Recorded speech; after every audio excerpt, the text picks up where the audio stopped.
Can you share it to all the group? You don't have a phone, right?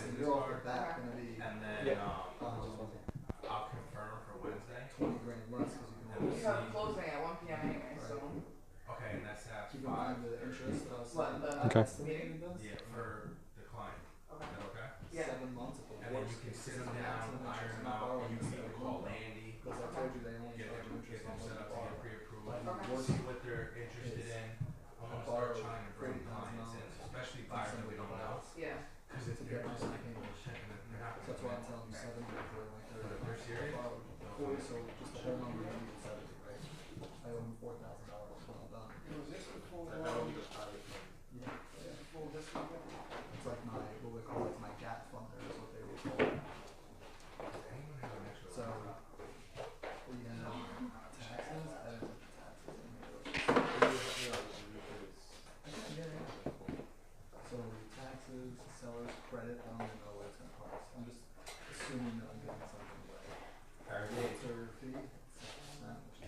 Ready, brother?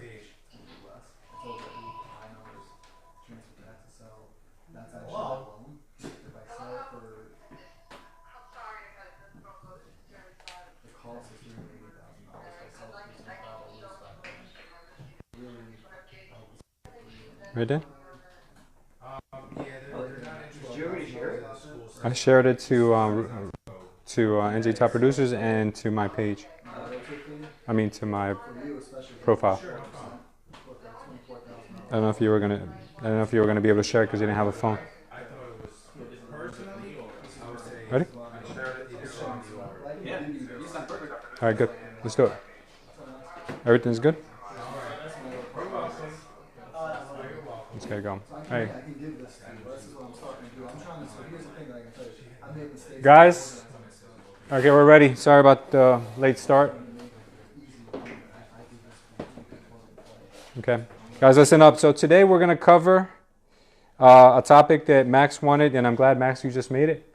You wanted to hear more about, and that's the short sale process and how you can not only become familiarized with the short sale, but how can you really take advantage of the short sale process itself. Nowadays, it's a lot harder to get short sales approved and good short sale prices. So you have to do it twice as much work. You may have to make twice as many phone calls. You may have to do a lot more stuff in order to find a good deal. Now, most of the banks now are reverting to market values on most of their short sale approvals, which is not a terrible thing, but you got to remember now it's becoming a lot tougher to find those great deals for your investors and for yourselves. So we're going to talk about today, we're going to talk about getting the process done right, and not only getting the process done right, but how can you use some of those loopholes to your advantage and how you can make some money along the way. Okay, guys? You good? Don't worry. All right, so today we're talking how we're going to crush it with short sales. We're going to skip right into the presentation. We're starting a little bit late today, so what we're going to cover today is the short sale presentation. Also, we have our mastermind today that's going to be given by Steve Brown, one of our newest agents here. We've got our announcements, and then we're going to close out. Hopefully, we're done a little early today. Okay, guys, so listen up. For those of you guys who don't know exactly what a short sale is or what a short sale exactly may entail, a short sale is when a lien holder accepts less than full amount to satisfy a debt against the property. So what that means is not only short sale banks are lien holders. Sometimes you can have private companies that may have, or private institutions that may have liens against the property, such as sometimes you may run into situations where people took out maybe a contractor loan on a home, and then maybe that contractor put a lien against the property. I mean, I encountered all types of liens on homes. So that it's not necessarily just a bank. It may be any creditor whatsoever. It could be credit cards, student loans. It could be anything that could be attached to the home. So if there is a lien on that home, what happens is, if you're in first place, if that lien holder is in first place, most of the time they're pretty well protected, which means they're going to recuperate most of their money. Or maybe sometimes in the event they might recuperate everything. If there's a second or a third position mortgage, I've seen even fourth position mortgages. Now those lien holders most likely are going to have to take a short. So how is that possible? How is that done? And why is it done? We'll get into that topic right about now. So what I did was I created a workflow for you guys to follow, because I don't expect you guys to know every step of the way on how to conduct a short sale. So what we did was we did a kind of like a checklist that I'm going to share with everyone here so that you guys can see. This is actually in your real estate forms under short sales, but I'm going to just go ahead and share it with you guys all now.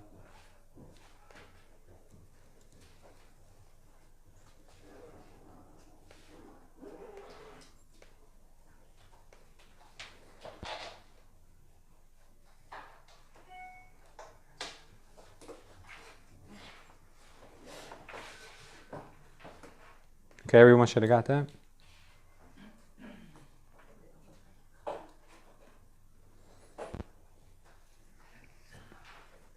Everyone got it? Or some of you guys may not have it. Yeah, okay, no worries.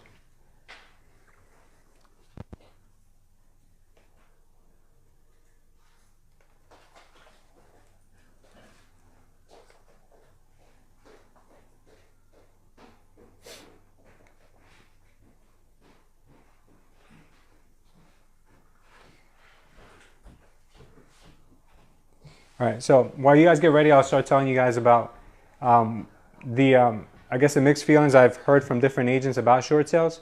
So some some agents say that short sales are too complicated and they take too long and they don't want to be involved with them. What they're really saying is that they don't understand them and they've never been involved in a profitable one or one that has closed, or maybe even taken the time out to understand how they function. A short sale is a great transaction, because not only are you helping the seller, you're also helping the buyer or the investor get a great deal, but you're really also helping yourself, because most of those deals are very easily double-ended. So if you guys have never double-ended a deal, getting short sales will probably be a really easy way to start getting your foot in the door with getting a double-ended commission. The reason why is because it's very easy to find a buyer who's willing to pay under market value, or at market value now is actually a good deal, because most homes are selling at over asking if they're in a decent location. So if you start to get yourself some short sale inventory, the good thing about that is that you may have a backlog of buyers that have been waiting for the right home, and as soon as you tell them that you have a short sale that you're working on, they get excited because they think that with a short sale they're going to get a good deal. And most of the time that is the case. You'll get a good deal as long as the banks are on the same page. Now, investors, they may be looking for a certain percentage of the actual home's value. That may be harder nowadays to find them, but for normal buyers who are going to be living in those homes, they're still very good deals. So we're going to go step by step on how to find how to process these deals first, and then we'll get into some ways of really making money with short sales, and then you guys may have some ideas as well to share with us. So first thing you need to do is you need to prepare a motivated seller. So getting the short sale is one thing, right? So once we jump into the transaction, we need to have a workflow. But getting the short sale can come from multiple streams, right? You could have a way of doing prospecting calls that gets you short sales. You have a door knocking campaign. You can have flyers. You can have so many different ways. We're not getting into today how to get the short sales themselves, because you guys should have already an idea of how to get the business. Whether you're doing enough of it or not, that's up to you. But once you do get the short sale, what do you do, and how do you approach it from day one, from the beginning? So first thing you need to do is prepare that person, because you're going to meet with them, right? That's the whole key of getting a short sale, is meeting with the person if they're local. If they're in another state, then that's a whole different scenario. That's a case-by-case situation. But if you're going to meet with the person, you need to prepare them. So how do you prepare them? First thing you need to do is give them a list of the requirements before you initially meet with them. The reason why is because you're going to show them how knowledgeable you are on the topic, number one, because you're giving them a list of things they're going to need. And instead of being kind of like just reactive, once the bank asks for it, then you ask them. You want to kind of be very proactive and say, look, these are the things the bank is going to require. Have them ready so we can make this a smoother process. So they're going to think, okay, this individual really knows what they're doing. And then not only that, but you're also going to save yourself extra trips and then extra headaches with getting the stuff faxed over, and then it's too blurry, and then you can't really read it out, and like it's just a mess. So if you give them a list of things you're going to need, when you show up to the house, a lot of times they'll have them ready for you. So not every time, but you may want to just this as part of your practice. That way, if it is ready, then it makes your life a lot easier. Okay. Next thing you need to do is secure the listing and collect the needed documents. Okay. So you make sure, if you do anything on that meeting with them that day, is you make sure you get that listing agreement signed. If they don't have any of the documents ready, you could always come back for them. You could always get them emailed to you or faxed over if that's the case. But you definitely want to have the listing agreement signed, because those sellers can go with anyone. They can go and list their home with their friend who's a realtor, or the neighbor next door who has a real estate license part-time. So you want to make sure before you leave that, treat it like any other listing appointment. You want to get that listing signed. So one way of getting them to sign that listing when you first meet with them is you let them know that, hey, listen, we need to start something, a communication with the bank, and in order to do that, your home has to be listed with us. We can't contact the bank on your behalf unless we're representing you. Now, we don't know if the bank's going to accept the short sale or not, but we have to try, because if we don't try, they're just going to move the process more quicker, and you're going to be closer to a sheriff's sale before you know it. So always try to leave that home with that short sale listing signed no matter what, if you can. Now, while you're there, you want to make sure you get the documents that you sent over previously, which we have on our forms. We have a document that says everything they're going to need, and those documents are the last 2 years tax returns, the last 30 days of pay stubs, the last 2 months of the bank statements, the mortgage statement, or something with the mortgage information on it so they know the loan number. You're also going to need the signed authorization form so we can contact the bank on their behalf. We need the 4506T, for those of you who don't know what that is. That's a document that you signed in order to give the bank authorization to check with the IRS that the tax returns you've given are the actual ones they filed. Okay, so that's a must. Also, the signed RMA. RMA stands for Request for Mortgage Assistance. Most people won't understand what that means unless they've been doing this for a while. Every bank requires one. Some of them have their own. Some of them want the universal one. So we always get the universal one signed in the very beginning. If the bank requests a specific one later, then we can get one later. But at least we have the data that we need on that packet, in that RMA for the future, so we can fill it out much easier. You also want to get a utility bill. Reason you get a utility bill is because if the homeowner is going to be requesting relocation assistance, they have to prove that they live there. And if you provide a utility bill, that utility bill is going to show that they have the gas or the water, not the water, but the gas or the electric or cable or something in their name, which shows that they're occupying that residence. Water doesn't count, because water, most times they're going to say it has to be in your name anyway. So it definitely has to be a utility bill that you would have only if you live there. Also, the hardship letter. The hardship letter is important because they're going to ask the reason why the person fell behind. Now, you don't have to be, it doesn't have to be a 3-page letter or anything like that. It could be simply one paragraph, as long as it documents the time when they first fell behind, the reason why they first fell behind, and the fact that they can't continue to make payments. Okay, so document as much as possible through the explanation letter if you can, and hopefully it's something that really is a valid reason, and not just because I didn't feel like making the payments anymore because my interest rate was too high. That's not a good hardship letter. A good hardship letter is I got laid off from my job, or they cut down the hours in my job, or my spouse passed away, or something traumatic happened. I've even gotten away with the tenant stopped paying rent, so I had to evict them. In the meantime, I fell behind. That's a loss of income, So there's a lot of reasons why people fall behind. It doesn't have to be the same reason, but it shouldn't never be I was mad at the bank because they raised my mortgage payment because the taxes went up. It can't be something that is frivolous. It has to be something good. Okay, so once you've collected all this documentation, then you need to assess the home's value. What you want to do is you want to make sure that you look up comps within that area, and you also want to find out what repairs that home may need. And you want to take pictures of anything that's damaged in that house. And you're going to need those pictures later. I'll explain to you in a minute. If you're looking for a good deal for yourself or for your investors, what you need to do is you need to find out what type of home is this? Is it an A home, which is basically like the top is a really great condition, doesn't need any work? A B, which needs some kind of work, but you could maybe still live in it, it's still habitable. Or C, which is a total dump, it's been vandalized and it just needs a total gut. Now, depending on what condition that house is in, also determines what kind of comps you should be using for that home. If the home is totally vandalized and messed up, you can use the cheapest comps in that whole area. If you get the cheapest comps, then you're going to be able to kind of feel out and get a good idea of what the bank may accept.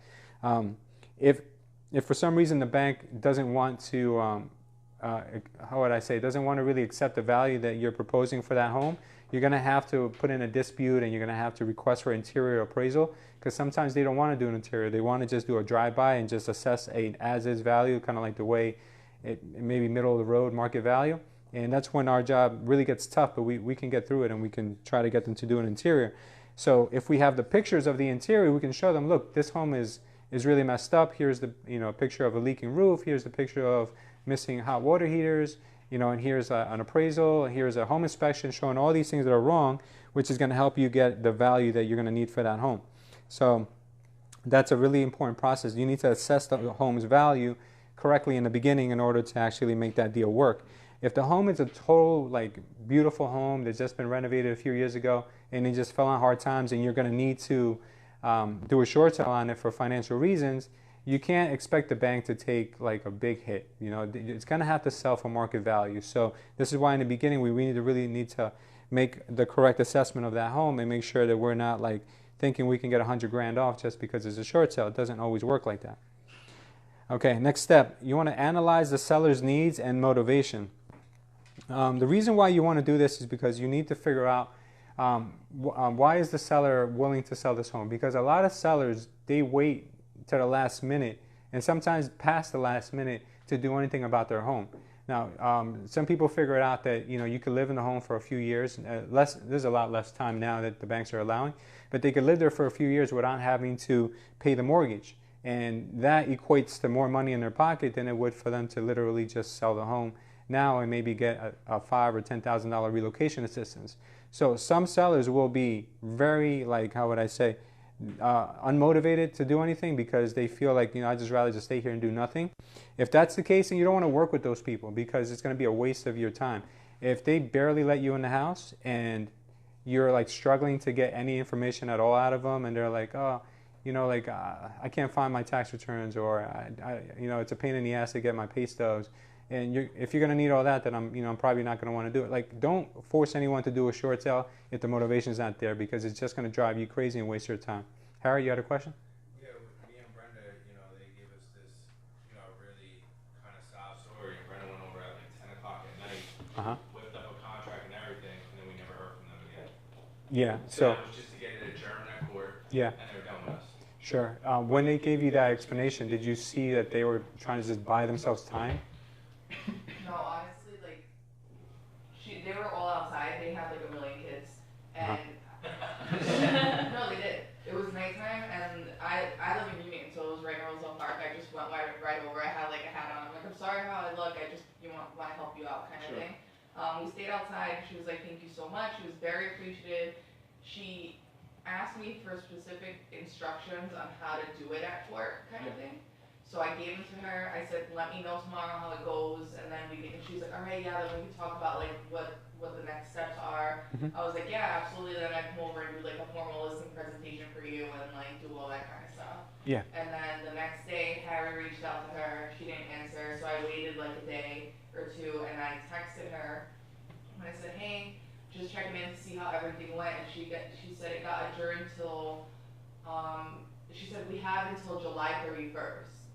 So then I said to her, okay, so let me know when you want to make an appointment so that I can come over and we could list the property. I'm sure we could sell it in that amount of time. Sure. And she never wrote back. So then I waited 2 more days, and then I called her, and then after that she just never... She went cold. No, yeah. At any point did you feel like she was trying to figure out how she can buy herself another few weeks or another few months in order to find a place? I didn't think so, just because she was she's like, I never even wanted a house in the first place, and my husband wanted it, and they were both super nice. It's just, I don't know what happened to her. Okay, well, sometimes what happens to people too is they get bad information, or they just make decisions out of fear, most people do. So if they think that maybe you were trying to take advantage of their situation, they might just back off entirely altogether. But it seems to me with those people, a lot of times what I encounter is that they just want the information so they can go and get a few more weeks or a few more months themselves and then just be done with it, because they don't want to put any more effort into the situation. It's not going to benefit them. Did you talk to them about getting relocation money or anything like that?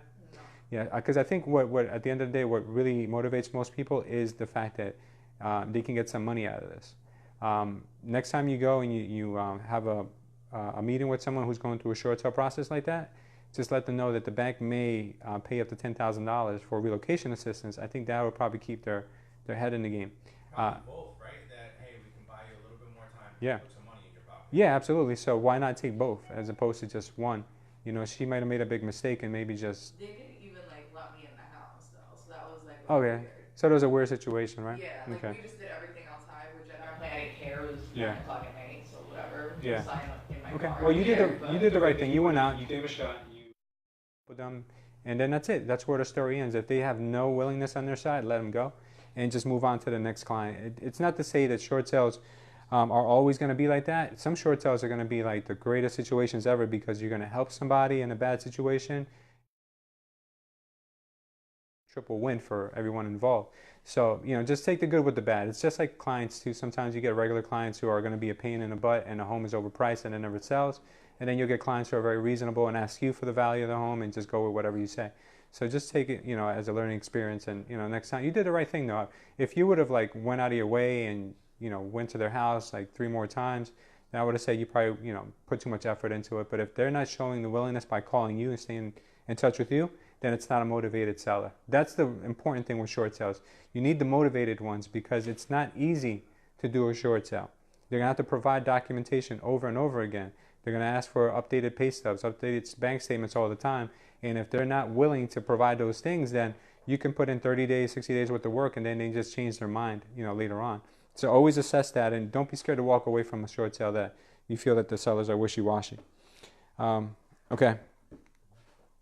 Yeah, I would say also find out during this time when you meet with them, find out if there's a share of sale scheduled, because sometimes people forget to tell you that. They forget to tell you, hey, listen, I got this letter in the mail, and I don't know what it means, because sometimes people don't know what the letter means, and they just think it's another letter from the attorney or another letter from who knows what. So ask them if they've had any recent correspondence sent to them from anywhere about their home, and they might not even be opened yet. They might have stopped opening their mail months ago. Yeah, Alex? If they've been adjourned a few times, we still can try short sale or just let it go? If they've adjourned it already twice, and that's the 2 statutory adjournments, then the only option left after that is to go in front of the judge. Okay? Now, I do not suggest that you go with them. In the past, it used to be a little bit different. In the past, it was a lot easier to get them adjourned. I feel like now it would be a big waste of your time to go with them. So they have 2 options. They can either go by themselves and ask for an extension for their property, or they can get the attorney to go for them. We're not allowed to go for them in their place. We can only do the statutory adjournments. We can't go in front of the judge for them. So if it comes down to that they have to go to in front of the judge, have them do it. And that's a good way to measure their motivation. Because if they go and they do it themselves, then you've got yourself a really motivated seller. Okay? Get it? Okay. Right? Now imagine if you went and took out, let's say, half of your day to go there, because it's going to take time. You got to wait for the judge, see the judge, and then afterwards, you come back, you got a ticket on your car, and it's a mess, right? If you do that and the judge ends up saying, no, we're not giving you an extension, you just wasted half your day. You could have spent 2 or 3 hours prospecting, calling clients, following up with your leads. It's just a big waste of time for you guys to have to go to do that. It's a good way to measure their willingness, though. So you can guide them, don't get me wrong. Give them a list of things they need to bring with them, and give them a dialogue of what they should be telling the judge, and then leave it up to them and let them go. Okay? All right, listing the property. Okay, so when you list a short sale, this is an art. Go ahead, Harry. Sorry, I have a question. Yeah. So when you're there, right? Yeah. You're saying the relocation money. How do you explain to them what's the true benefit? If you got someone that's just their attitude is I don't care, I want to sit there until I get kicked out. Yeah. What are the benefits? The true benefits? Yeah, Yeah. For them, Okay. Yeah, you may want to write some of this stuff down, because there's going to be people who have more benefits than others. So for instance, if the person is living there, there's a lot of different scenarios. If the person is living there and they're not making the mortgage payments, and they're like, what's the benefit for me? First, the benefit's going to be that you have a controlled type of descent. So if you don't do something and you start a communication dialogue With the bank could just put you into a sheriff sale situation within the next month or two, and then you have like a time crunch in which you have to find another place to go. You're not going to end up getting any of the relocation money because you're not making any type of agreement with the bank. Plus, your credit's going to be dinged with a foreclosure. This is what gets most people, is that if you let it go, it's going to be a foreclosure on your credit report, not a short sale. The way a short sale is reported on the credit report, it says paid for less than full amount. Just like if you were to negotiate with a credit card and that you might have in collections and you paid half of it instead of paying the whole amount, it's going to say paid for less than full amount. So that looks a lot better than a foreclosure does, because a foreclosure looks like you just didn't pay attention to anyone, stuck your head in the sand, and just let them take your home. If you do a short sale, it looks like you were responsible about the situation. You had a hardship, you're in communication with the bank, and you did the right thing. So later on, when you go to apply for another loan for a home, it's going to look like, well, do we want to give a loan to someone who let their house go to foreclosure, or do we want to give a loan to someone who did a short sale or a modification or whatever the case may be, and then did the right thing after that? So that's the biggest thing that I think you could motivate them with. Is there a different time period on when you qualify for a loan on those two? Like Okay. if you went to foreclosure, it's longer to get another loan again versus if you did a short sale, it's shorter. Sure, that's a good question. Well, there's a program that some lenders offer. It's called the Fresh Start program, that they allow you to do a new mortgage on a house one day after your short sale is done. Okay, so Only if it's a short sale. yeah, a short sale. Yeah, if it's a short sale, correct. What if it's a foreclosure? Would you do that? No, I don't think they would do that, because then that's like what we're saying. Like you just let them take it. So that's one of the biggest added benefits for them. But they have to be current on everything else. So Sandra, if they did a short sale on their home, but then they stop paying their student loans, they stop paying their credit cards, they stop paying everything else, they're not going to qualify for that program. But if they have a valid financial hardship and they've recovered from it, and the only thing they fell behind on was the mortgage, then they could still qualify for that mortgage program. So talk to Landy about it. Talk to the other guys about it. They have that program available. So that's one of the biggest key factors for most people to motivate them. If they're like legitimately like confused homeowners that live in that house, that could be a really big way of getting them on board to working with you. Not to mention obviously the relocation assistance that they'll have, as opposed to not getting anything if they just stick around there. The other thing too is you got to remember, this is what you might need to tell people. When you signed on for this mortgage, you signed a note, and that note says that you're responsible for this mortgage. Now, if you don't do anything about it, you're going to foreclose, and that note is still up in the air, which they can still they can still hold you accountable for.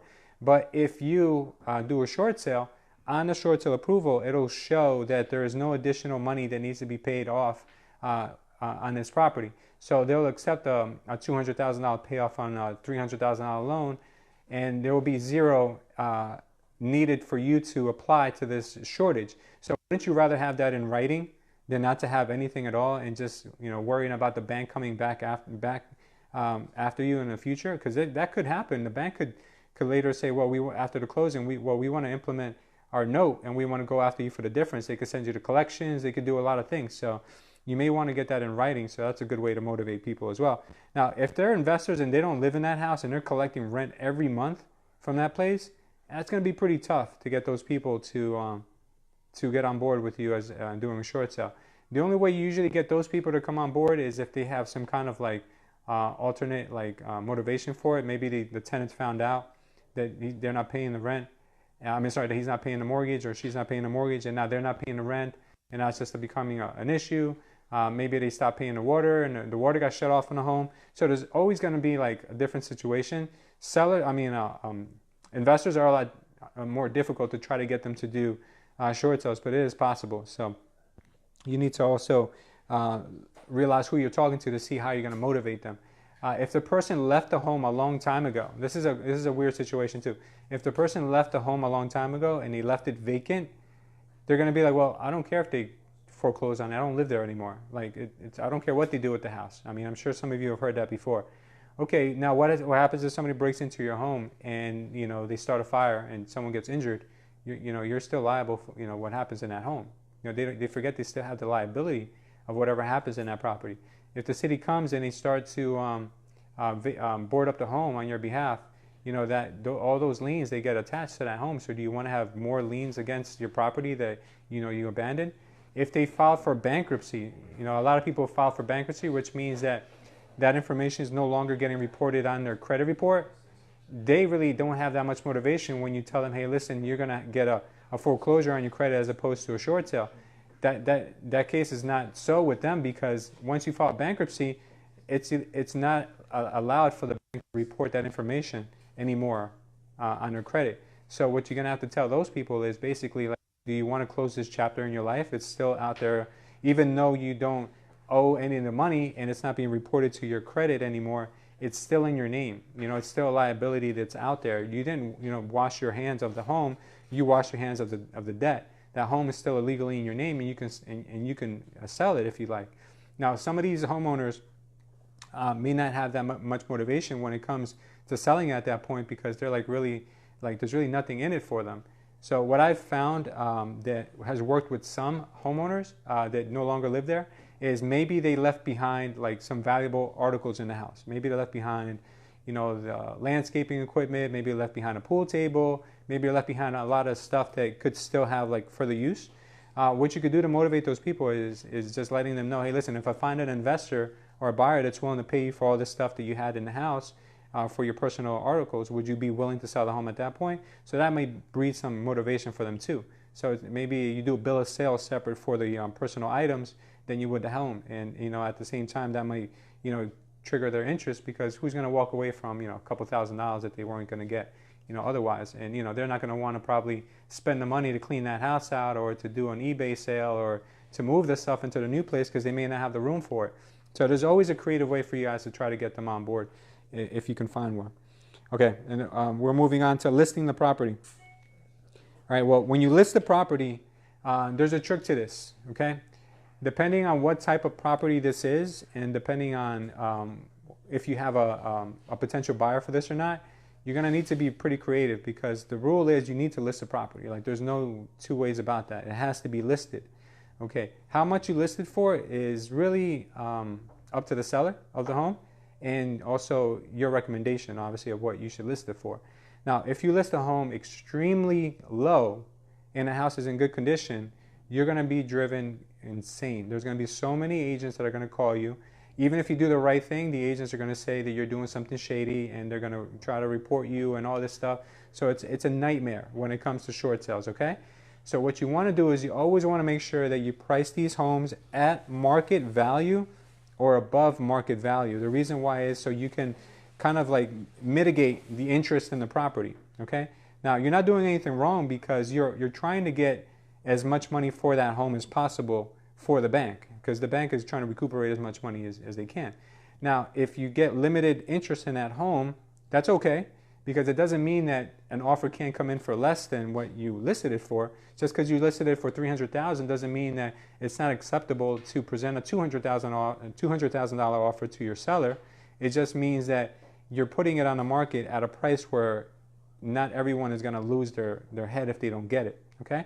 So that's going to allow you to, you know, kind of like be able to handle all the phone calls and the interest in the home. And at the same time, if you have a buyer for the home too, an investor, encourage them to make an offer on the home. It doesn't have to be full price. You know, you let them know, hey, make your best offer possible on this home. From what you see, you know, make an assessment of what repairs need to be done, and give me a price that you would be willing to pay for it. If it's the only offer that's on the table, then that's a good chance that you might have of double ending that deal. So what you do is you present the offer. At that point, you will have to present the offer to the homeowner and let them decide whether they want to accept that offer or not. Okay, it's not your decision to make, it's theirs. Okay, so that's how you want to list it. That's what you want to do when you list a property. Make sure you don't list it at an incredibly low price. I've seen agents do this, and it becomes a nightmare. I mean, literally, you get people turning into attorneys all of a sudden and saying, I'm going to get you, you know, in trouble. I'm going to call the commission. You don't want that, okay? Especially if you're a new agent, you don't want to start your reputation in that kind of a manner, okay? All right, next thing, accepting an offer. When you accept an offer, you have to make sure there's some certain contingencies on that contract, okay? Because you don't want to, you don't want any surprises later on for anyone. You had a question, Yeah. Willie? How long you have to wait, like if you have an offer to, you know, to set the offer, let's say you weigh you have to and you have like 3. Okay, well, this is the thing. Any offer you get, you have to present to the homeowner within 24 hours. That's the law, okay? But the bank is going to want the property. Some banks want the property to be listed at least for 2 weeks before they accept an offer. Wells Fargo is like that. I don't know about any other banks off the top of my head, but it doesn't mean you have to wait. So what happens is if you get an offer within the first day, 2 days, 3 days, 4 days, whatever, and a seller agrees to accept that, you can accept that offer and then present it to the bank. And if they say, hey, that offer, we don't want to accept it because it wasn't on the market for 2 weeks, then you can go back and let it hang out for 2 weeks and then resubmit the offer again later. But let the bank tell you that. Don't assume that you have to wait 2 weeks unless you really do have to wait. Like I had a short sale that I had on the market for months because I knew the bank wanted a certain amount and nobody was interested in a home at that price. So, you know, it's just sometimes they end up sitting. But if you don't have any expected offer from that bank, then just submit it whenever you get an offer. Okay. Okay. So this is what you have to do in order to accept an offer for a short sale. You have to make sure that you have certain things in the contract that are going to protect the seller and protect the buyer as well. Okay. Make sure to accept the offer at its highest and best. Okay, so make sure you always take the highest and best offer. You can't just take, you know, the offer that you want to get accepted because it's your client. So always make sure you take the highest and best. But it also has to meet the following criteria. Buyer must be responsible for all municipal inspections. You guys know that when a seller is doing a short sale, they're not really getting any money out of that sale. So they're not going to want to be on a hook for items that need to be repaired by the city. Okay, so the smoke detectors, carbon monoxide, all those things, they have to be taken care of by the buyer. Okay, so make sure the buyer understands that. There's been times when I've done short sales for sellers, and the attorney doesn't understand the process of a short sale. It still makes the seller responsible for it, and then later you're like, you know, what happened? You know, you dropped the ball. Oh, I didn't know it was a short sale. The attorney will tell you. So always make sure you put that in the contract when you guys get that offer, whether it's your buyer or whether it's not your buyer. You make sure that you still make sure that the buyer's representative puts that into the offer in order to be accepted. All right, it's gonna make you look really professional in front of your seller. Okay, the other thing you need to do is the buyer must do the home inspection after attorney review. Okay, who understands what I mean by that? The buyer has to do the home inspection after attorney review. That's normally how it works, right? All right. Well, with short sales, a lot of attorneys tell their clients don't do the home inspection until after the short sale has been approved. Now, what's wrong with that? One of you guys must know. They might back out, right? Yeah. And you just worked for 6 months trying to get the short sale approved, and now they backed out because they found out there's a leaky pipe in the bathroom, right? So you get them to do their home inspection the minute you get out of attorney review. That way, if they find that there's too many repairs that home needs, which the bank is not going to fix and the seller is not going to fix, they find out right away, and you don't have to wait 6 months or however long it takes you to get that offer approved to just find out that the buyer is backing out. That's such a waste of time. I've been there so many times, and you don't allow that to happen. Okay, so if you ever have an offer coming in, you always make sure that they know home inspection is done the minute you're out of attorney review. Okay. Also, buyer must order title after the attorney review period. Why is that? Why do you guys think that is? Give me an answer. I know Carlos knows. Anyone else? Okay. What happens is when you get a short sale approved, most attorneys don't order title until after the short sale is approved. And what happens is then after it's approved, then you find out there's all these other liens on the home that you didn't know about. So what happens then? You have to renegotiate the short sale, do it over again, or you're going to have to take the biggest haircut ever on your commission. None of us want to do that. So you want to make sure that when you have a buyer for the property, you get them to run the title as soon as you're out of attorney review. If they don't want to do that, then you might want to suggest to your seller that they don't accept that offer. You understand? Because what's going to happen is later on, that buyer is going to back out, that deal is going to fall apart, and you're going to hate short sales. But if you do all the preliminary stuff beforehand, you're never going to have those issues. Okay? So make sure that the title is definitely ordered. Also, you want to make sure that everyone understands that the home is sold in as-is condition. That means that no one is making any repairs to that home. Okay? The buyer is making their offer on that home subject to anything that may need to be fixed. The other thing is the offer is also subject to the bank's approval, which means just because you're submitting an offer of 200 doesn't mean the homeowner is obligated to sell it to you for 200. Okay? The bank has that final say. Any questions on that so far? All right. All right. Sending full packages to the short sale processor. Now this is important because the better of documentation you have, the quicker your short sales are going to go. Nowadays our short sales get approved very quickly, so the more documentation that's in the file in the beginning, the better you're going to look in front of your client. So always make sure you have the listing agreement. You know, the bank's going to want to see that you're authorized to sell that home. You're going to need also the showing history, to show how many people have shown the property. You can use showing time for that, or you can use a spreadsheet with all the people who have come in and out. Your MLS sheet showing that the home is on the market. The RMA, the request for mortgage assistance. The authorization form. The financials. The financials are the tax returns, bank statements, and pay stubs. I always joke around with sellers and I tell them doing a short sale is like qualifying for a home, for a mortgage, for a property in reverse. When you showed all these documents in the beginning, it was to qualify. Now it's to show them that you don't qualify anymore. So it's basically telling them, look, just show them everything you showed them when you first bought the house. But now we're showing them that you don't make enough to keep paying the mortgage payments. Okay. Next is the hardship letter, which what we spoke about, the 4506T, the mortgage statement, utility bill, only if it's owner occupied. Okay. So any questions on that? Everyone's good on that? Okay. Next thing, the appraisal or the BPO. Okay, I can't stress this enough, guys. The bank is going to want to do an appraisal or a BPO on the house. Okay, after the offer is in and it's being processed, they're going to send someone out to do that. Some banks do both. Fannie Mae does both. They do an appraisal and a BPO. So what's going to need to happen is you're going to have to go there. You got to make sure that you're there the day they do those, and bring with you the following. You're going to want to bring with you the offer, okay, copy of the offer, the comps that you found, a home inspection report if you have it, which you should, your opinion letter. For those of you who've never done an opinion letter before, it's basically your opinion on what the home's value is and why. You understand? Because sometimes appraisers are not local and they don't understand like the demographics or the area or anything about the property whatsoever. So you may want to explain to them, look, there, after hours, there's a lot of like, how would I say, like drug trafficking or whatever in the area, or there's a lot of like, violence, or there's a lot of, one time I even gave them a sex offenders map showing how many sex offenders lived in the area to try to show them that this is not a desirable neighborhood, and it worked. The bank took all that information and they gave a realistic offer on that, acceptable offer on that property. And if you have an appraisal, that helps too.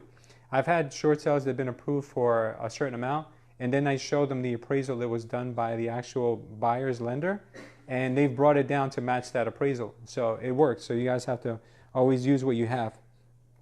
Okay, then you're going to get an approval after that. You may get an approval in a short amount of time after the appraisal is done, or it may take you a few weeks or maybe sometimes a month or so. You always want to make sure your processor or you're following up on it. But once you do get the approval, read the terms and conditions very thoroughly, okay? Because in those terms, there might be things that, stipulations that may not be commonplace, such as sometimes they may request that the seller sign a promissory note. You don't want to just think, oh, I got it approved, but then you find out the seller has to pay more money on top of it.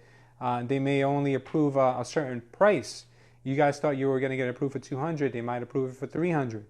You understand? So you have to pay really close attention. Just because you got an approval doesn't mean that you're 100% ready to go and nothing has changed.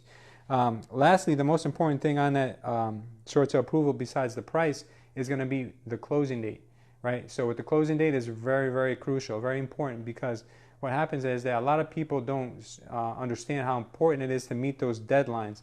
Banks don't like to be giving out extensions. They hate it. These people that are processing these short sales, a lot of times on the bank's end, a lot of times they get incentivized to close a certain amount of deals within that month. So if they needed your deal to get approved that month in order to meet their quota, and you didn't close, they're going to be really salty. They're going to be really mad that you didn't close it.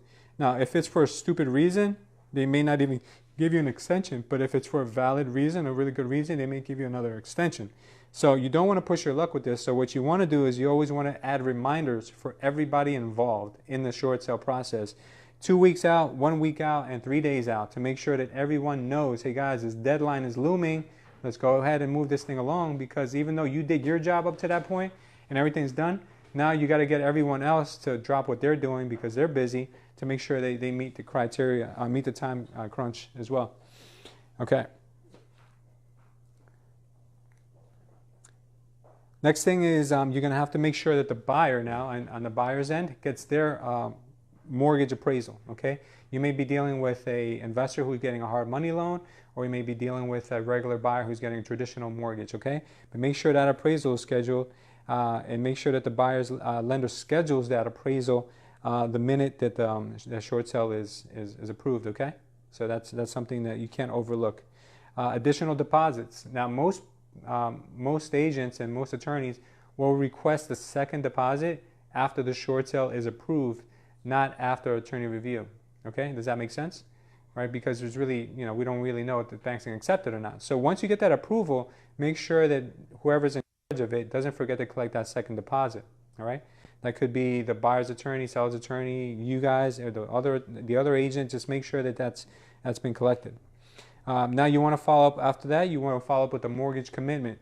The reason why you want to make sure that mortgage is committed is because when a lender commits a loan, they also give additional conditions, and you want to make sure that those conditions aren't going to jeopardize the closing date. The closing date is really important, and if there are a lot of conditions on there that are going to need more time to be cleared, then at that point is when you establish if you need an extension. You don't want to ask for an extension 24 or 48 hours before the extension expires, before the short sale approval expires, because they may not give it to you and it may make you start all over again. Okay, so you don't want that. So you want to assess that way ahead of time. Okay, the town inspections. You want to make sure that these inspections are done as soon as the short sale approval is acquired, or as soon as a mortgage commitment is acquired. Okay. Now whoever's in charge of getting that done, make sure you're on top of that, whether that's the buyer or the seller. Make sure it's done and it's not an issue of why you're not closing on the property. In certain towns, it does take a very long time to get a CO, like in Newark or something like that. So you guys really need to figure out beforehand how long you're going to be waiting for a CO, so that's not the reason you won't close. Assist the buyer in getting homeowners insurance. Obviously, that's commonplace. A lot of things you'll see here are also things that you would normally see in a regular transaction. Okay. Closing date reminder, make sure everybody gets a reminder that closing is coming up. The utilities, make sure that the buyer calls and gets all the utilities out and in their name. So the next thing that you're going to see here after utilities is getting the preliminary HUD approved by the short sale lender. Now this is really important to do, because in most cases agents don't have anything to do with the preliminary HUD or any closing process whatsoever besides submitting your commission bill. Now with short sales, whoever your processor is needs to submit, or if you're processing it yourself, you need to submit the preliminary HUD. For those of you who don't know what that is, I'll explain in a second, to the short sale bank ahead of time. Most times they want it at least 3 days, 2 days before the closing. The reason why is because they want to make sure that the numbers that you're going to be finalizing that closing with are the same numbers that they approved during their approval process. Okay, so in the beginning, when the processor or yourself, you guys send in the entire package, along with that package, you're going to send a closing statement. The closing statement is going to show how much you're going to net. Now, I don't know if anyone here has ever prepared a HUD themselves or played around with a HUD or closing statement. It's pretty difficult to understand at first because there's so many lines and there's so many different charges that could come up. But the seller really, the bank for the short sale is only going to pay a few of the costs for the seller. They're going to pay the commission, which is important to you guys. They're going to pay any attorney fee, as long as it's within their budget to pay. I always put in $2,500. Sometimes they approve the $2,500. Sometimes they shoot it down to $1,000, $1,500, whatever the bank is willing to pay on that. They're also going to cover the transfer taxes. They're going to cover any also any recording fees, okay, for discharging that mortgage. So those are the typical charges that the bank is going to charge. They're going to pay for. So once you've already established what the bank is going to net, they want to make sure that they're also going to net that at the very end. That's why that preliminary HUD needs to be sent to the bank before the closing. Okay. Once that is approved, then you're pretty much good to go. Okay. Now that the closing can take place, you know, your clients do their final walkthroughs. Everything else is pretty much standard after that. Okay. Now, this is the workflow for the majority of the short sales that you guys are probably involved in. But there's, you know, there's always going to be that exception. There's always going to be times when the short sale may not go as planned. The short sale lender may take extra long to approve their HUD, or the process may take sometimes. You know, I've had short sales, guys, and thank God it's not like this anymore, but I've had short sales that have taken 3 years to approve. You understand? But those have been some of the best deals I've ever had, but still, it's very possible that that can happen. So make sure that you get everything ahead of time. Make sure you're working with motivated sellers, because there's nothing worse than working with somebody for 2 years, 3 years, and then finding out that they don't want to do it anymore. You know, that's not a good feeling. So make sure that you have all this workflow down to a science, and then you'll be able to get these done in more of a streamlined process. Now, I'm sure you guys want to find out now that we talked about the process, you know, how can you really leverage short sales, and how can you make a ton of money with short sales, right? Okay. Now, with short sales, I'm going to be completely honest with you. Sellers are not going to be on your case as much as normal traditional sellers are going to be. Okay? The reason why is because a normal seller is still making their mortgage payments. A normal seller has a time crunch most times, and they also have expectations about what they're going to make on their home. So those sellers are very kind of like needy, and they need a lot of attention from you, and you got to be always following up with them. You know, those are the typical type of sellers that you're going to have in this business. With short sale sellers, they're really not going to be on your case that much, because they're not paying for the mortgage. They're living for free. You know, if they're not living for free, it's a rental property. They're collecting rent. So they're not going to be as difficult to deal with on a daily basis. Plus, if you set the expectations right in the beginning, you know, you let them know, hey, this is a process, and it could take, you know, 6 months. It could take a year. If you tell them that in the very beginning, they may not be that hard to deal with, which means you can handle more short sale sellers than you could regular sellers without driving yourself completely insane. Okay?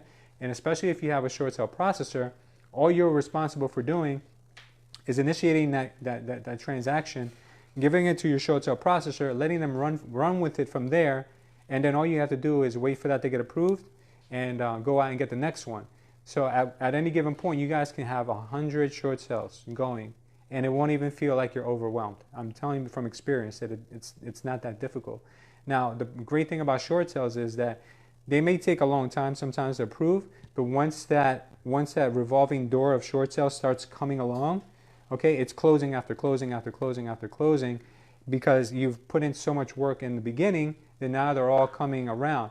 Now, with short sales, you are going to have a larger fallout rate than you will with normal listings. That is true. That's why you have to get more. Okay, you have to get more short sales in order to really make it a profitable business. Now, if you're already doing regular business and that works for you, and that's fantastic, and that's the kind of business you want to, you know, kind of like focus on, that's no problem. The short sales are so profitable that even if you gave that as a referral to someone, there's a good business in just that. Or if you want to team up with someone who's just going to handle your short sales, or if you have a processor, there's really no skin off your back. It's like taking a normal listing. So, you know, if someone says, like, I don't understand short sales, good, you don't have to. If you love working with regular buyers and sellers, give that business to a processor, let them do the work, and then you just put out any fires in the event that there is someone, okay? So that's really what you're paid to do anyway, is to make sure the deals go smoothly if there's something that happens. Now, luckily here at Culture Estate, we do have a short sale processor in-house, and she's fantastic. Anyone who's used her before can validate that. Her name is Jennifer. She works remotely from the Philippines, and I don't know how she does it, but she gets stuff approved very fast. Now, there are teams here also that have their own processors, which work very well too. And if one day you get to the point where you're that busy that you need your own processor, it's money well spent, I'll be honest with you, because these individuals put a lot of work into making phone calls, following up with the banks, collecting paperwork. You know, it's a pretty intensive process, but once you get it down to a system, it's a very profitable process too. When at the height of the short sale market, when short sales were very prevalent, what I created was a system where we would have like this assembly line of short sale people. We had, I believe it was 2 or 3 openers. Openers would collect the documents. They would fill out all the paperwork, and they would submit the file. Then we had our processor, who would do all the follow-up work. And then we had our closer. And the closer would do the preliminary HUD and make sure that everything closed properly. So it was like, okay, all our job was to do was to go out and get that listings, get the listings, funnel them through, and just have the assembly line kind of push them along. Now, that could easily be done by anyone as long as you get the production right, you understand? But now short sales are not as common as they used to be, so you can probably do most of that work with 1 or 2 people. But it is a very profitable thing because keep in mind, even if you just double-ended everything, I mean, it's huge. Those are huge numbers.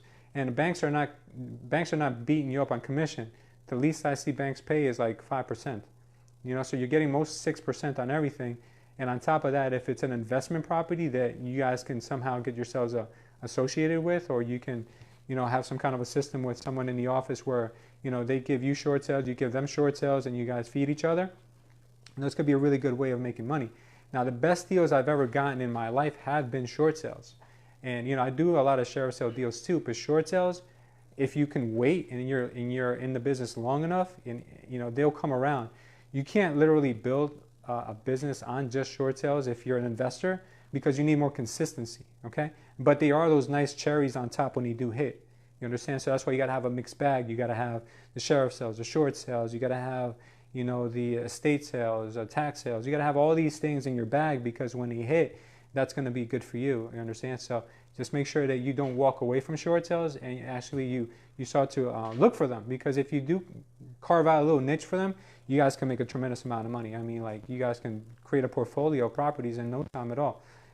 There's really great ways to do it. I mean, I know one of the most popular ways we do them here is just by looking them up on list pendants, and we just make the calls. Now, I know some people do in the office, they drive for dollars. Driving for dollars is what Derek does a lot, and Hugo they do a lot. Is they just drive neighborhoods, and then, you know, they see homes that are dilapidated, or the grass is growing really high, or maybe the snow doesn't get shoveled for like days on end. You may want to target those people and just call them and say, hey, listen, I was wondering if you'd consider selling your home. A lot of times those people are behind on their mortgage, behind on their taxes. You know, there might be issues with those homes, and you can find yourself some really, really great deals. So that definitely works. Carlos, I wanted to, since you're here and you're in the back, you do a lot of short sale business. Can you tell us some experiences from what you've seen, good and bad, on both short sales? Yeah, give us a good, good first, and then give us a bad. A good experience you've had with a short sale. I mean, first off, thank you for blessing us with your presence. We Yeah. appreciate it. You good, Danny? Could you stand up? Could you stand up, bud? Yeah. Sure. Here.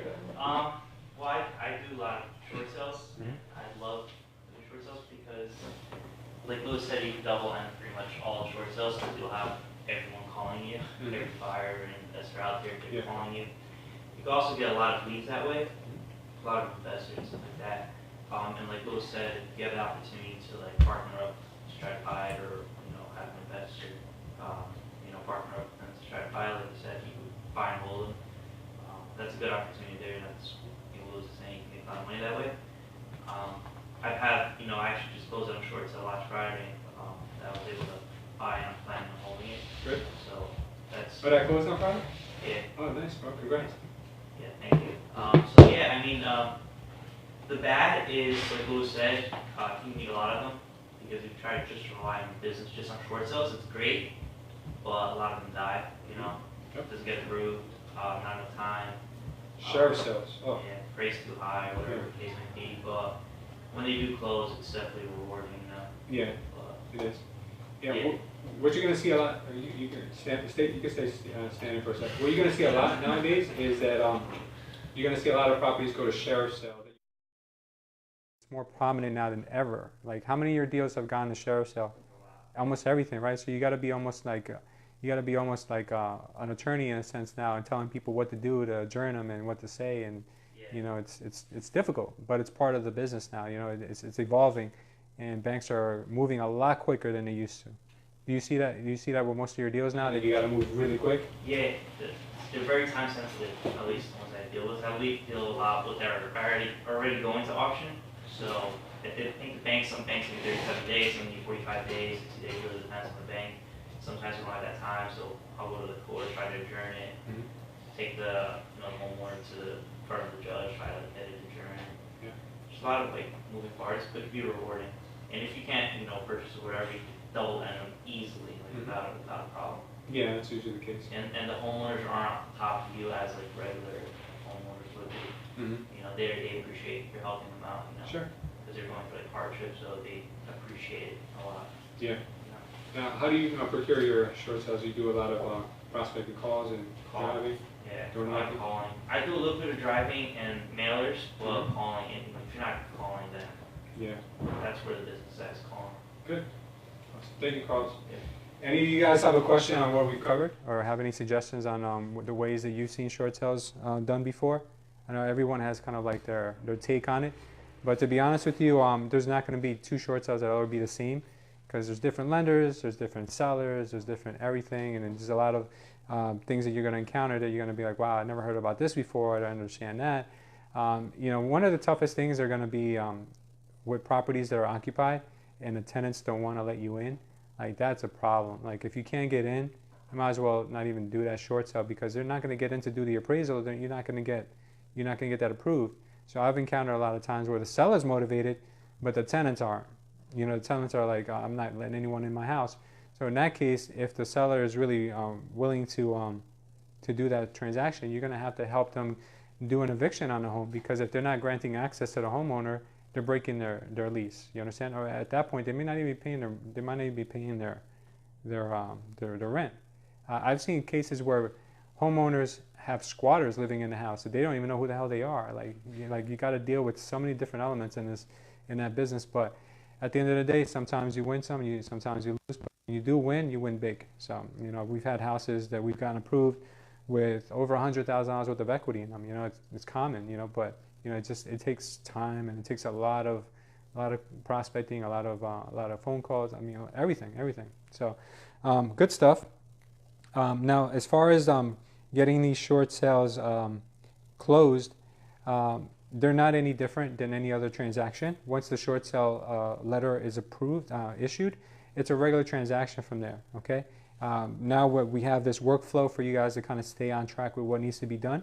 There really isn't anything else that you guys need to worry about, other than obviously there being some liens that might pop up, and if there are other liens that pop up, you're gonna have to deal with them. So I'm gonna give you a quick example. Let's just say that you knew that the home had one mortgage, right? And you went in and got the short sale approved. Then for some reason the title wasn't done until after it got approved. If you find that there's another mortgage on there or liens, you have to make a decision. You have to go back to the short sale lender and get it reapproved if there's time. If there's not enough time, what you're gonna have to do is start to get the parties involved.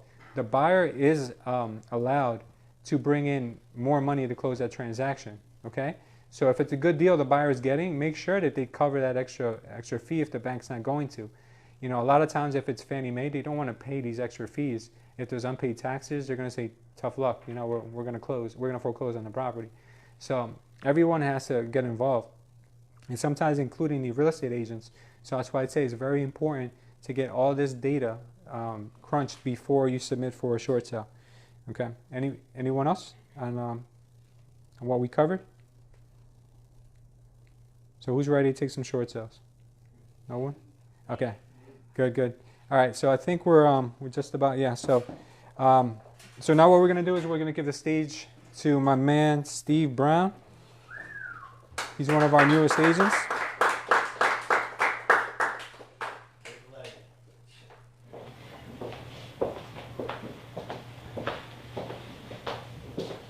Yeah, so for those of you who don't know Steve, he's an educator, he's a coach, he's a great guy. He's also a Rollway alumni. He's known Harry and myself, you know, for a very long time.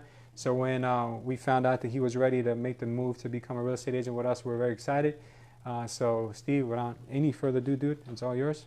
All right, thanks. Like Louis said, I've actually known Harry since I was like 9 or 10. His father was the town wrestling coach. And I met Lou, I think it was like sophomore Spanish year. class. Spanish class. He knew how to speak Spanish. I was trying to cheat. But, you know, long story short, I grew up in Rollway. You know, currently right now I'm a teacher, a 7th grade math teacher in Union. And I also coach football out there. I'm on the middle school football staff. I'm the assistant coach. And you know, actually Lou and I, our paths crossed. I think it was around 2009. I got into wholesaling properties, and our paths crossed at that point. And he had mentioned to me to join real estate at that moment in time, but you know, that wasn't really my thought process. It wasn't really something I was really trying to do. But I guess, you know, that seed was planted then. I got into teaching, I got into coaching, football and stuff like that. And, you know, I love what I do. I love helping the kids reach their goals, realize their potential and stuff like that. I've had a lot of changes in the past. I want to say like 15, 16 months of my life. I changed my diet. I became a pescatarian. Those that don't know what that is, I don't eat chicken or meat. I eat seafood, vegetables. And I stopped drinking and stuff like that. So through this period of time, I've actually kind of got to know myself a little bit better. I became more of a God-centered person. And, you know, just talking with Harry, seeing some of the things he was doing, I started to think about, you know, the conversation me and Lou had years ago. And I'm saying to myself, you know, this would be a great time for me to do something different. You know, I've always enjoyed helping people. So I didn't think it'd be really that big of a jump for me to try to do real estate. And, you know, for months, me and Harry started talking about it like in March. And the mind is a funny thing. It'll talk yourself. You'll talk yourself out of doing something very quickly. So fear will set in, and you'll just keep pushing it off. And that's what I started to do. And April came, and May came, and I would think about doing it, and I would say, oh, let me just wait a little longer. And then what had happened was I got a RIF notice for my job. They were actually letting me go. I wasn't tenured. And at that point, I took it like as a sign, like, well, I can keep putting this off, or I can just do it. And one Sunday afternoon, I was at home. I Googled real estate schools, and a Groupon popped up for ABS school. I called the school. I asked him if the Groupon was real, because sometimes I don't believe the Groupon. And he said no, it was real, you know. And I was getting like pretty much the course for like 60% off. And I said, well, if this ain't the reason to do it, then I don't know what other opportunities going to come about. So, you know, I did that day. I bought the Groupon. The next day, on Monday, I went registered for the class and paid for it. And you know, and I got over that fear of just jumping in with both feet and just doing it. And you know, and I've always been the type of person. I'm kind of self-driven. If I'm going to do something, I'm going to do it 100%. So my classes didn't start until July, so I figured I would just come in and start training right away. I didn't want to finish the classes and have to learn a whole bunch of stuff. I wanted to learn as much as I could before I even got into the classes, so that way I could hit the ground running.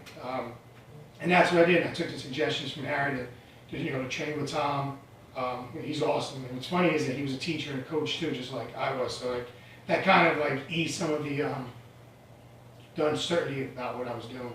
And you know, I learned a whole bunch of stuff before I even got into the classes. So when I got into the classes, it was like, well, I'm kind of already familiar with that. Kind of know what that is. And you know, and I passed the class test the first time I took it, and then went and took the state test when I returned from Mexico on vacation. And you know, that state test is funny because you're in the room with a whole bunch of people, and this one girl, I guess she passed, so she like went berserk and like and at that point I looked at my test and I'm like on question like 81. I like flagged like 21 questions. Like, I looked back to it, like, oh, this is some bull. Like I don't even know if I'm gonna get this. And then and immediately, instead of like living in that self-doubt, I immediately just said a quick prayer real fast, and I was like, just, you know, refocus back up. And what had happened was, you know, Harry told me, like, anything you don't know, just skip it. And like somewhere along the line, maybe you run into a question that will answer that one you skipped. And that's what happened. Like, when I finished it, I realized there was like 5 or 6 or 7 that I actually knew the answer now, because I had answered a question like similar to it towards the end. And you know, and I thought like when you press the button submit, it like would tell you if you passed right then and there, and it did it. So like now I'm like, oh man, I gotta walk out here, and like I didn't know what to think when I went out, but obviously the girl told me I passed, and just that relief that said that I actually accomplished something that I'd set my mind, to do. And as I'm walking out the building, I'm like thanking God as I'm walking out loud. So like people are like looking at me like I'm probably crazy, and but like that's just the amount of gratitude I had that actually didn't allow fear and stuff like that to keep me from doing something. So here I am. I actually I was at an open house on Sunday, and I've just been willing to do whatever it takes to be successful at it. I'm not going to leave my teaching job or coaching as of right now. Like I said, I love what I do there. If that door or that bridge came about and I had to make that choice, that's a decision I'll make at that time. I'll cross that bridge when I get there. But as of right now, I'm just looking forward to just helping people, buy and sell their homes and just continue doing the right thing, by people. That's all. And that's all really all I got.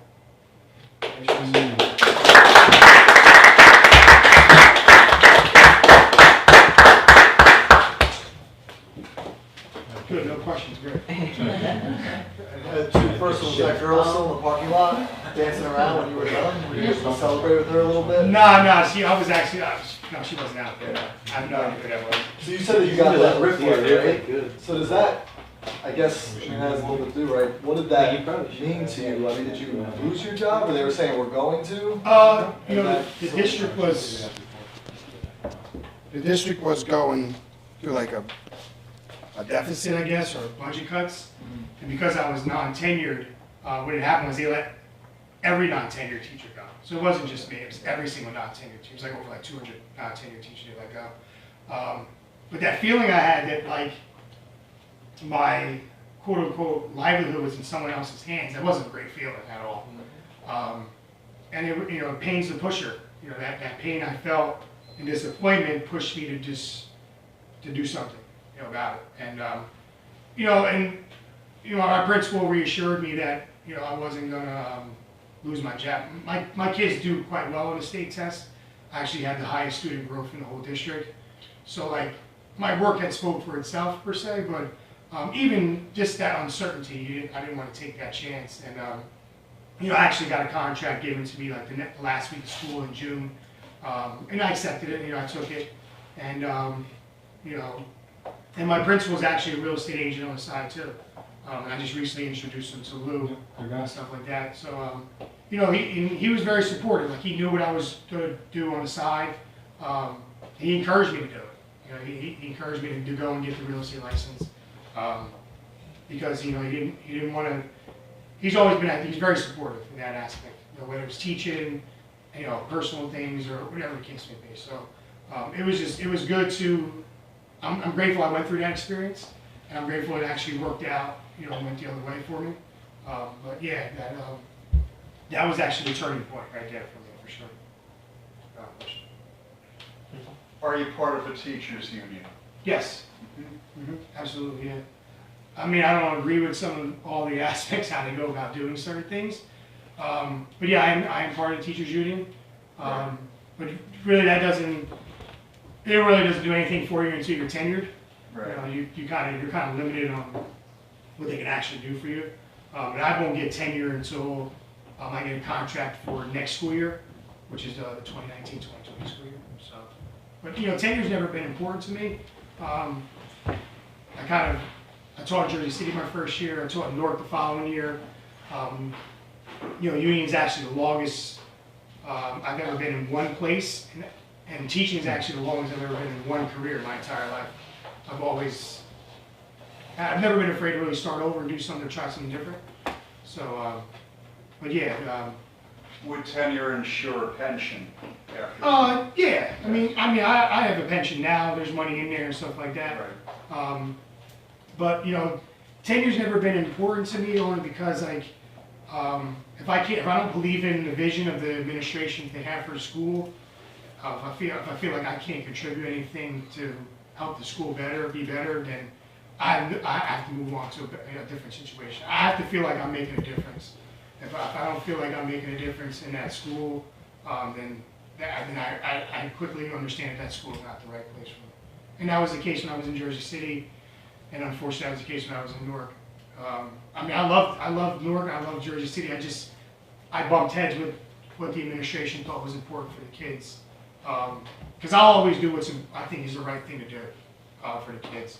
And when what I thought was right didn't line up with what they thought I should do, ultimately, you know, that's not going to work out. So.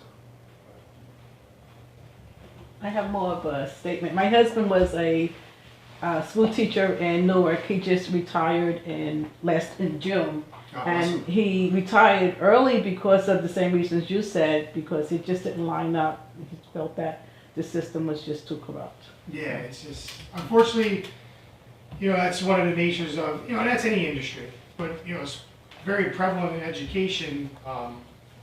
You know, sometimes people got into it for the wrong reasons, or maybe they got into it for the right reasons, but over time, their whole perspective and stuff changed. And, you know, it's sad because I've always been, I tell my kids this, there's only a couple professions where people suffer. Right. You know, doctors know what he's doing, people die. Right? Police and firefighters don't know what they're doing, people die. Yeah. If teachers don't know what they're doing, kids don't learn. That's true. And, you know, so it's one of the things I really take to heart. I take it really seriously because education is the ultimate equalizer. Yes. No matter where you come from, no matter how much money you have, it don't matter anything. If you got education, you set yourself up for success. So, absolutely. I heard you say that you're in the administration at class heads, and I've heard you say, like, you know, God bless, and, you know, you thank God. So I wanted to know if your faith played a part in that.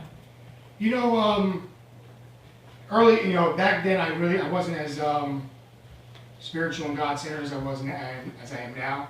But I always believed that God was kind of just directly in the path I was supposed to go anyway, even though I wasn't in constant contact with Him. So yeah, I mean, you know, even in that time where things weren't, I wasn't seeing eye to eye with the administration, I never doubted that I would find another teaching job. You know, I just kind of said, you know, I'll end up in the right place eventually. You know what I'm saying? You know, whether it be someplace I didn't want to be, and that's where I ended up. But eventually, I knew I'd end up in the right situation where I would be able to do what I could do to help people.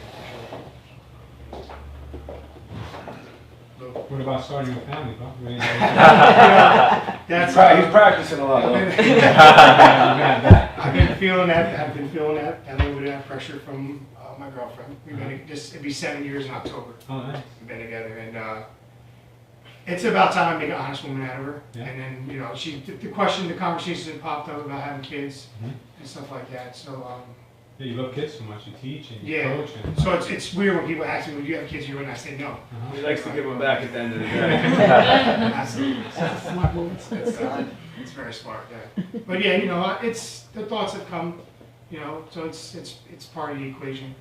You know, I'm old-fashioned kind of. I want to be married first. Yeah, I'm sure you'd make an excellent father with all the experience you have with all these kids. And, you know. I'm glad you have that great confidence. Yeah, I'm sure you'd be very confident. Yeah, but, you know, in God's time it will come. Yeah, Yes. of course. Absolutely.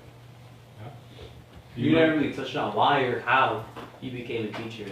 You know, because a lot of kids, that's the last thing you want to become. You know, when you're going through school, like they're like, Max, can't wait to get out of here. I don't ever want to come back. Yeah, you know, if you would have, You weren't a fan of school. I wasn't. I mean, I was good at it. I mean, you know, I knew it was necessary. Like, if you wanted to have different opportunities in life, you wanted to do good in school. It was weird because, like, in 2010, 11, I had a cousin that was coaching youth football. He was begging me to coach, and I'm like, dude, I don't even like kids. Like, and like, he just kept hounding me, and No, but I love what I do though. and you know, and at that point, I was like, you know what, forget it. I'm just gonna give it a try. And then what happened is that God really did for me what I couldn't do for myself, because I realized that I actually did like coaching. I actually realized that I did like kids, and then I realized I started substitute teaching. I substitute taught for like a year and a half because I wanted to make sure that I was positive about teaching. And for a year and a half, I subbed. I mean, I took whatever they gave me: kindergarten, art, gym, whatever. Like, they told me I had closet duty, I took it. And, you know, and I realized this was something that I could do and I like to do. And that's how I kind of just fell into teaching math. You know, and then I had no desire to teach elementary school. You know, kids want to hug you and stuff like that and all that stuff. But you know, middle school was more my cup of tea, and specializing in just one subject. The fear of having to teach a kid how to read was too overwhelming. You know, I'm very good at math, so I said, you know what, if I'm gonna teach anything, I'm gonna teach math. So. Do you feel underpaid at all? Oh yeah, I mean absolutely. I mean, you know, and people get this false they get this false sense of thinking, well, you guys got summers off. You know, how, you know. Do you still get paid? Yeah, I mean, you can spread your 10-month contract over 12 months, so that way you have your checks coming in the summer, which is probably a smart thing to do. But you try dealing with kids that are not your own for 7.5 hours every single day. You tell me if you need summers off to regroup. You know, I always tell people don't knock anything until you put yourself in that situation. Try getting 25 kids to listen to you and do what you want them to do. You know, and then actually do something that they don't even want to do or hate doing. Try getting them to do it and see how successful you are. It's a lot of give and take. You know, it's a lot of dry threats, a lot of, you know, trying to motivate them. You know, trying to explain to them what life is really about, because they, you know, when you were 12, 13 years old, you had this perception of what life was. You thought you knew everything already, and then you realized, well, I don't know anything. You know, maybe this person actually can tell me something that can help me. You know, and that's probably the most fulfilling thing about it, is when you have kids that you taught still be in contact with you. Like, I got an email this summer from a girl that I taught in 7th grade. She's going to high school now, and like, you know, she'll email me for advice. You know, and you know, that's the gratifying thing about it. That was my next question too. Like, do you have any kids you still keep in touch with? Oh yeah, I mean, it's so rare from a student's perspective. It's so rare finding a good teacher. And for me, my definition of a good teacher is someone who doesn't just show up and leave. You know, someone who doesn't just get paid to, you know, regurgitate like what's on a slideshow or whatever. You know, because a lot of teachers are like miserable. They hate what they do. They hate the kids. They hate the school. You know, they're miserable, and then they pass that misery on the kids, and then it's like, how do you expect someone to grow and learn in that? What are you really trying to tell us? Who's the resentment you got towards it? Okay, so Mr. Esposito, Mrs. Wilson. No, you're absolutely right. What ends up happening is that the kids feed off that. They know whether or not you're happy about what you're doing. They know whether or not you're passionate. They know whether or not you really care about them. Like, you know, and my whole thing is, the quicker I can show them that I really do truly care about them, you know, like whether I feed them, I give them candy, or like keep them after class and explain to them, you know, a real, true, harsh reality about life, is that's when they really realize, you know, this guy actually cares. You know, like, I'll give you attention because you're gonna do your homework. Not that I want to see you after school, because you're going to do that homework. You know, you're going to realize that this is the reason, that this is one of the things you have to do to be successful in this class, is you got to do this homework. And you probably hate doing it. You probably think it's a lot, it's super hard. But, you know, if I give you the tools to help you do it and hold you accountable for it, 95% of the kids rise to your expectations. You're always going to have those one or two that are just like, you're like, yo, why can't this kid just listen to me? Like, what's wrong? You know, like, but then at that point, you gotta really like self-reflect on yourself. Like, what am I not doing to reach this kid? You know, because they're just a kid. They don't know anything. You know, they think they know stuff, but they don't have a clue. You know, so it's a very rewarding job, but it takes a lot of self-reflection. You know, because if you're not willing to change, you know, on the fly, or just change what you're doing, your approach. If you just say, you know, it's this way, this is the way I'm doing it, I don't care what anybody says, and when that way doesn't work, you still do it, that's insane. You know, you'll have kids just want to just leave your class, you know what I'm saying? You know, instead of wanting to do the best in your class. So. Well, last question. From a teacher's perspective, what's your view on the school system, the education system, how things like run, work? You know, I mean, every situation is different. You know, I think when you have strong leadership that has a clear-cut vision of how they want the school to be, and how the expectations they have for the kids, and not only the kids, for teachers, and they hold people accountable. Accountability is key, because what ends up happening is when these teachers get tenure, they just like put their feet up and like, oh, I made it. Like, all I gotta do now is just ride out for the next 20 years and, you know, I get my pension. And, you know, and unfortunately that's starting to happen, you know, and it's more obvious now than ever, because, you know, you see the achievement between different demographics of students just getting bigger and bigger. You know, you see schools that are in, you know, urban or impoverished areas, just those kids aren't succeeding as much as, you know, say in suburban areas. You know? And that's a tough pill to swallow, you know, because as a teacher, there's, you know, you never want to feel like you're the reason why a kid's not being successful. But at the same time, you know, you're the one in the classroom, so who else's fault is it?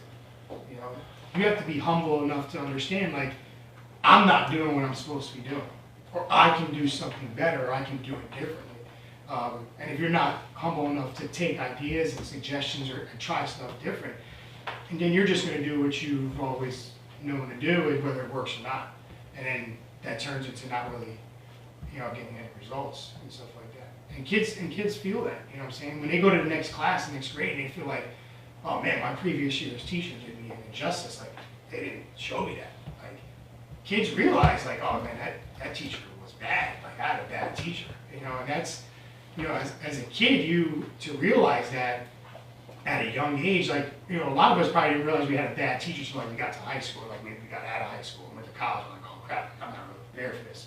But like, kids now are realizing that, like, when they get to middle school, like, holy crap, like, I didn't really learn anything in my previous grades that set me up to be successful in this life. So, you know, I find myself, you know, if I got to go back down to 5th or 6th grade math concept to build the kid up, you know, basically give him that ladder to help him get to what I'm teaching at 7th grade, and so be it. You know, that's what I got to do. You know, I can't expect a kid that's on 5th grade concept understanding to do a 7th grade concept. I got to now somehow give him that pathway to get to where I want him to be. You know, and it gets frustrating. It does, because you're constantly trying to figure out a new way or a different way of approaching it. But that's also the beauty of it. You know, to see finally that light bulb go off for that kid, like, oh, he got it. You know what I'm saying? Like all that work and effort I put into it, he got it. Like, it wasn't all for nothing. You know what I'm saying? So. But yeah, you're like picking up the slack from the other teachers. It's not even really picking up the slack, because you don't really know when the issue happened. You know, it could have happened for him. Could have started in 1st or 2nd grade, all because he couldn't read and comprehend that very well. You know, and then it got, you know, compounded when he went and tried to learn multiplication, and he really couldn't add that well. You know, and then long division came, and he really couldn't subtract that well. You know, and then so everything has its, you know, everything in math is pretty connected. Like, if you have a hard time adding, you're gonna have a hard time multiplying. If you have a hard time subtracting, you're gonna have a hard time dividing. You know, so it's, you know, you really don't know when that problem happened. You just know there was a problem, and now you got them, and the problem is now bigger than, you know, it's like a snowball effect. You know, once the snowball starts rolling, if no one stops it, it's just gonna keep getting bigger and bigger, for sure. Yeah. How did sports play in your life, throughout your life, and presently, as far as like your mentality, your attitude, who you are, and stuff like that? You know, sports for me was it made me understand the beauty of hard work. You know, and when you didn't succeed at something the first time, being able to reflect back on it, what you did well and what you didn't do well, and then to be willing to try it again. Can you tell people what you used to play and Oh yeah, so I was I started quarterback for Raleigh High School from the time I was a sophomore. And and that was a rough pill to swallow because my cousin was the starting quarterback. So they moved him to a different position. He was a year older than me. That put might have caused some problems with our relationship back then. But and then even after that, the next following year as a junior, I started quarterback and then I got hurt. And my freshman year I didn't even play. I broke my collarbone. So like my freshman year I missed playing. The sophomore year I ended up starting quarterback like after like the 4th or 5th week of the season because we sucked so bad. And then my junior year I started and then I broke my hand. And I remember when I came back from injury, we were in the playoffs and that whole